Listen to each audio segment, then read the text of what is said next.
Eric. How are you? I'm doing well. How are you? I'm well, thank you. How are you doing? I'm doing pretty good.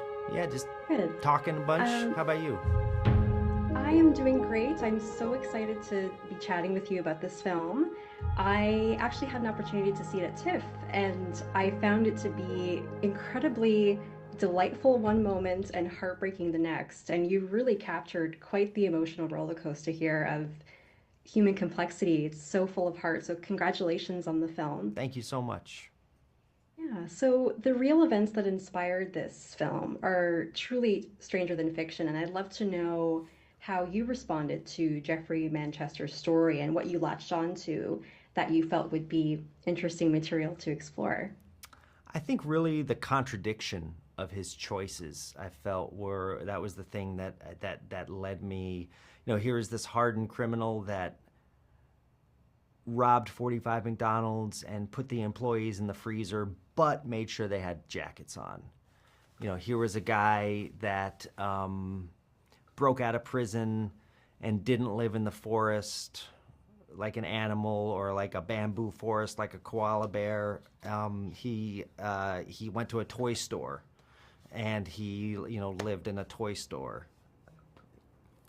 Sorry. Sorry.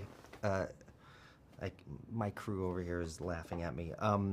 Anyway, so he lived inside a toy store, and I felt that contradiction was very, just interesting, And you said you were watching it, and you said it's funny one moment, heartbreaking the next. He had this incredible humor in his life and comedy in his life, and he had this tragedy that he was making out of his life, and he was trying to rob these stores so he could provide for his family, but he ended up going to prison and never seeing his family again. And so it was all those contradictions of character that made me think, okay, this is an interesting movie.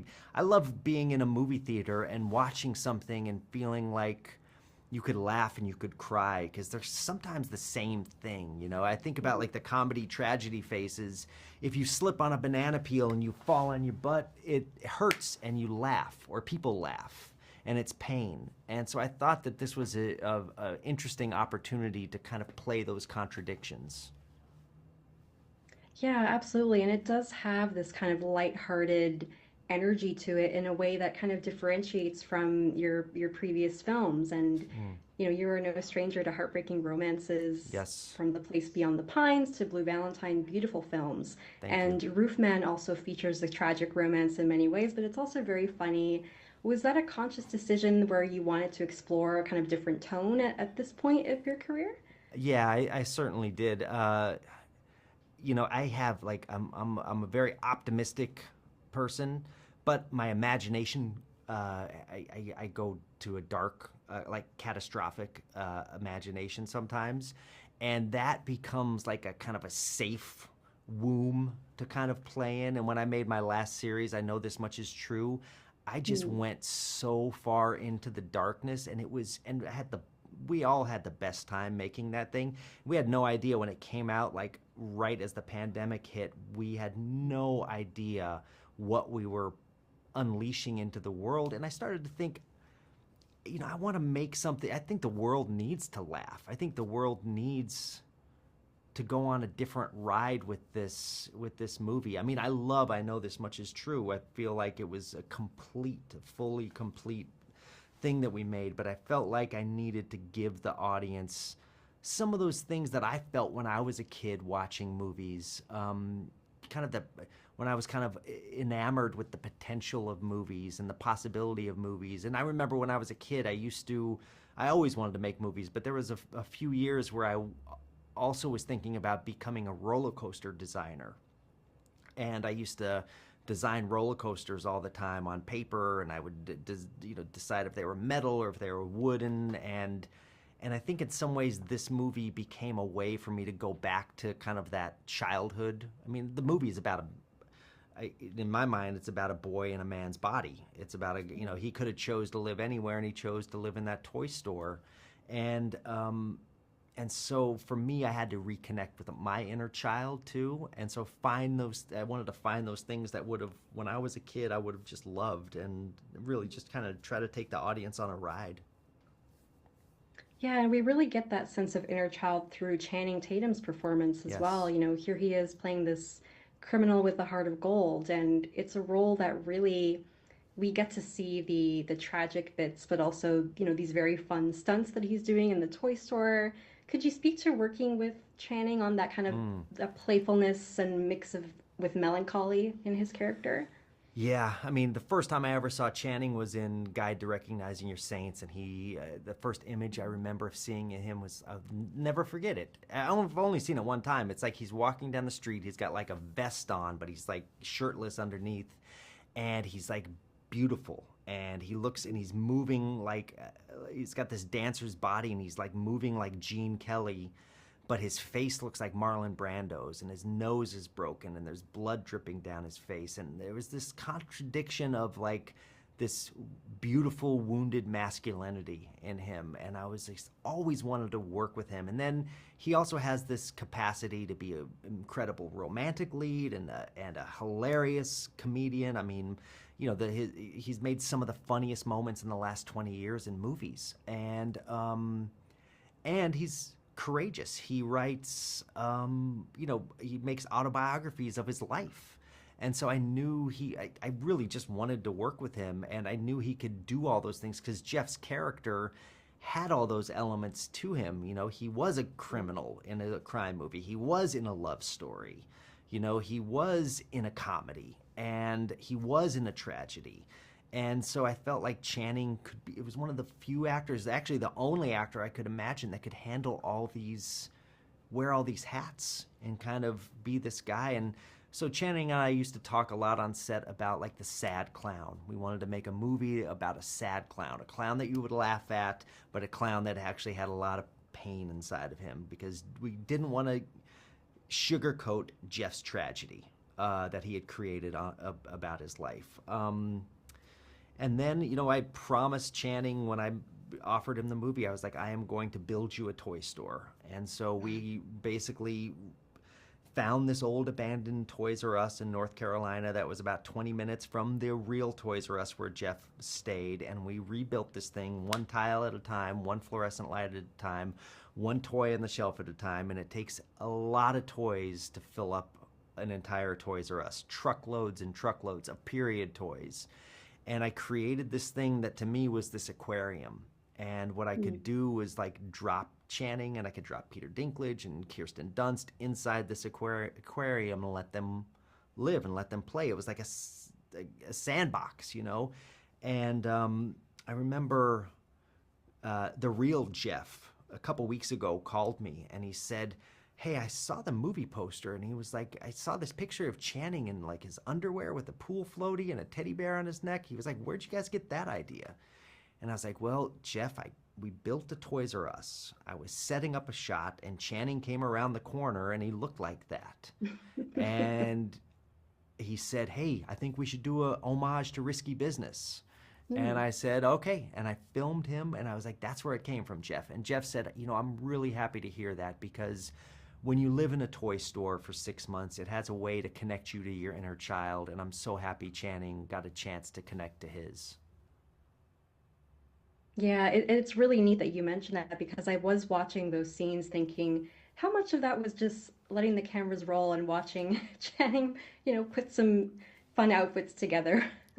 He definitely did that. I mean, he had everything at his disposal. You know, when he had to build his hideout, there was a lot of things that Jeff had told us were in his hideout. So, you know, we put a lot of those things in there, but I also just let Channing figure out what he was going to put in there, because he had to live in that place. You know, it was his place. So the Lego set that he builds later on with Dee, you know, that was a Lego set that Channing and Dee built for 90 minutes before we started rolling the cameras. And right when they were almost at the end, I had Kirsten come in and say, sorry guys, we got to clean it, you know, time to go. And so those moments, you know, I made docs for so many years, and I love putting actors in situations and letting them surprise me. Because I spend so many years writing a script, and when you write a script, you have all these expectations about what it's going to be, and I don't get a lot of thrill or joy from that. I get much more of a thrill or joy being surprised as a filmmaker. I feel like if as the director of the film, if I'm on set and I see something that makes me gasp or makes me in awe, I feel like that's what the audience will feel. So I trust that, you know, and I'm always looking for that. And I love that you give a lot of moments to both Channing and Kirsten in terms of unspoken truths. You know, I think of that great scene when Leigh is singing in the church and she looks over at John slash Jeffrey and he's Mm. fighting back tears, and there's just a kind of knowing quality to that moment that they both play so beautifully and that you were able to give such detail to. Yes, that was amazing. That was an amazing moment for me because I was shooting. I was over Kirsten's shoulder and I was shooting Channing, and he was in, you know, he was clapping and singing along to the song. And Kirsten is like a samurai. She is incredible. I whispered to her, I said, "Can you make him cry?" And she said, "Okay." And she's across the room, 100 feet from him. And it's nothing but that sound of that song, No Room at the Inn, Mahalia Jackson's version of No Room at the Inn. And next thing I know, Channing was crying. And I've never asked Kirsten what she did. Afterwards, I said, "What did you do?" And she was like, I just, and she had a way, they were so connected that without words, without any kind of expectation, they made that happen. So I had no idea that could even be possible. And it's because both of them were open and vulnerable. And then I came around and shot the other side of her, and she knew what to do. So I mean, Kirsten is phenomenal. I think she's just one of our great actors. Yeah, absolutely. And it was so emotionally resonating as well to watch how those characters come to mean so much to each other over Hmm. the course of the film. It's really, really impactful. Yeah, and that was all based on, you know, the real thing. So like I talked to the real Leigh quite a bit. Leigh was actually my into the film, into the tone of the film, into the perspective of the film. Even though the movie it takes place first person narrative, it's in Jeff's point of view. It was Leigh's description of her relationship with Jeff. She looked at her time with him as like the great adventure of her life. Yeah. And that became, and she for as many mistakes as Jeff made, she kind of met him with as much grace and forgiveness. And that was, I took her lead. I took the real Leigh's perspective to try to give the movie its final tone. Yeah, and speaking to Lee as well, I love that we get also those little moments where she's kind of suspecting that something's off, or that, she has those little realizations over the course of the film, which were so well mapped out. Yes, yes. That all, it was very important to me that Leigh didn't come off as gullible, Mm, or or a victim or a dumbbell or something.